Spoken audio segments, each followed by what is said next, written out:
నెయ్యితో తాలింపు పెట్టాను, గుర్తుందా?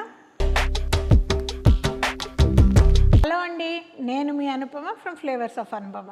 ఇవాళ మనం శ్రావణ మాసం ప్రసాదాల సిరీస్లో ఉన్నామండి. నాకు చాలా ఇష్టమైన ప్రసాదం, బాగా నచ్చిన ప్రసాదం ఏంటంటే కదంబం. కదంబం అంటే మన పప్పుచారు అన్నానికి ఒక రకం. ఇది అందరూ చాలా సదర్న్ స్టేట్స్లో చేసుకుంటారు. నాకు చాలా ఎక్కడ కదంబం చాలా ఇష్టం అంటే తిరుపతి గుడిలో కదంబం మాత్రం నాకు చాలా నచ్చుతుంది.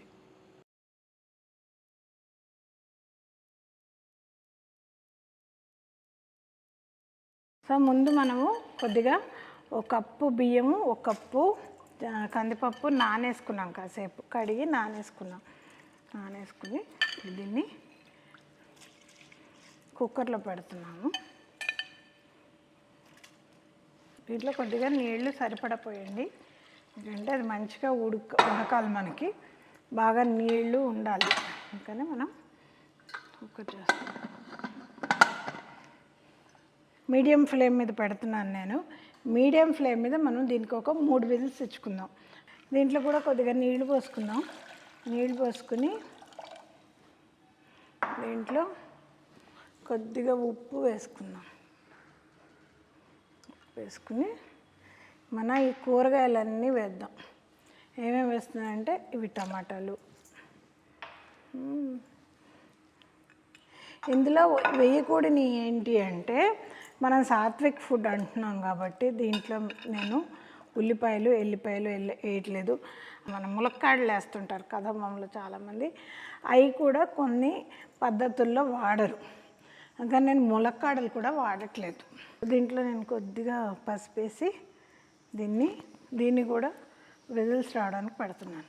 ఇప్పుడు దీన్ని కూరగాయలు కూడా ఒక 2 విజిల్స్ రావడానికి పెట్టుకున్నాం. మనం కొంచెం సాంబార్ పొడి చేసుకోవాలి.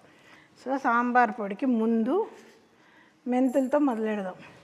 సో నెక్స్ట్ కాసిన ధనియాలు వేస్తున్నాను, ఆ తర్వాత కాసిన మిరియాలు, కొద్దిగా జీలకర్ర, కొద్దిగా మినప్పప్పు, కందిపప్పు, ఆ తర్వాత ఒక 2-3 బాగా ఒక 5, ఇంకో 2-3 వేసుకున్నామండి, సరిపోవు, మనకి కారం ఉండాలి కదా. ఇంకొక 4 అన్నీ మన ఎండుమిరపకాయలు, ఇవన్నీ కొద్దిగా ఫ్రై చేసుకుని ఇది కొద్దిగా వేగిన తర్వాత మనం పొడి కొట్టుకుందాం దీన్ని. నెక్స్ట్ మనం చేయబోయేది ఏంటంటే పోపేస్తున్నాము. నేను చక్కగా దీన్ని నెయ్యితో పోపేస్తున్నాను. మీరు కావాలంటే నూనెతో కూడా వేసుకోవచ్చు, కానీ నెయ్యితో రిచ్గా ఉంటుందని వేస్తున్నాను. కొంచెం ఎక్కువే వేస్తున్నాను, ఎందుకంటే అందులో నెయ్యి పడితేనే దానికి చాలా బాగుంటుంది ఆ టేస్ట్. సో కొద్దిగా ఆవాలు, కొద్దిగా జీలకర్ర,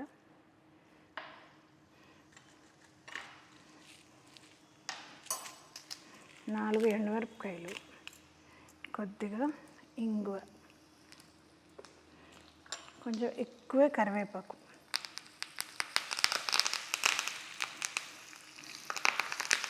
నేను వేయడం మర్చిపోయాను, కానీ మీరు కొంచెం కరివేపాకు ముక్కలు ఉడుకుతున్నప్పుడు కూడా వేసుకోండి, అది మంచి టేస్ట్ వస్తుంది.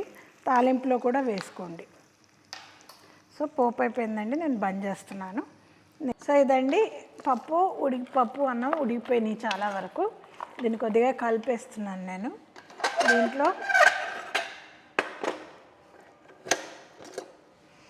కూరగాయలు ఉడకడానికి పెట్టాం కదండి, అది ఇందులో పోసేస్తున్నాను.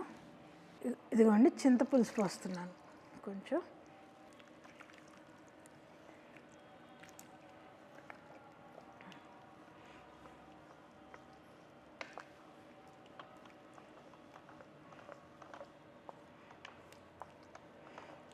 ఇందులో కొద్దిగా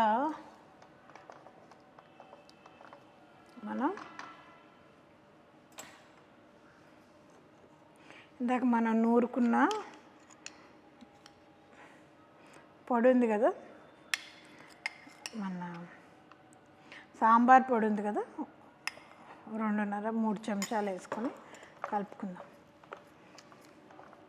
దీనికి రంగు దీంతోనే వస్తుంది మనకి. సో ఈ పొడి సరిగ్గా వేసుకుంటే మనకి చక్కటి రంగు వస్తుంది. లేదు ఇప్పుడు దాకా. సో కొంచెం ఉప్పు వేస్తున్నాను సరిపడా, వేసి మనం కలుపుకుందాం. వేసిన పోపు వేసింది ఉంది కదా, అది కలిపేద్దాం.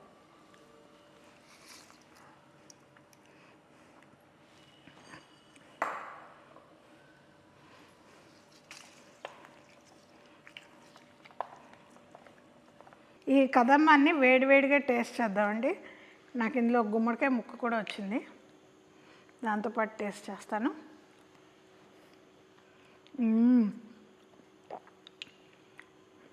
బ్రహ్మాండంగా వచ్చిందండి.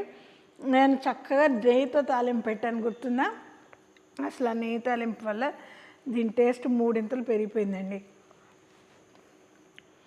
బ్యూటిఫుల్ అండి. మీరు కూడా ఇది ఇంట్లో ట్రై చేసుకుని నాకు డెఫినెట్గా కమెంట్స్ పెట్టండి. ఫ్లేవర్స్ ఆఫ్ అనుపమకి సబ్స్క్రైబ్ చేయడం మాత్రం మర్చిపోకండి. Like, comment, share and don't forget the bell icon. So signing off, your Anupama from Flavors of Anupama.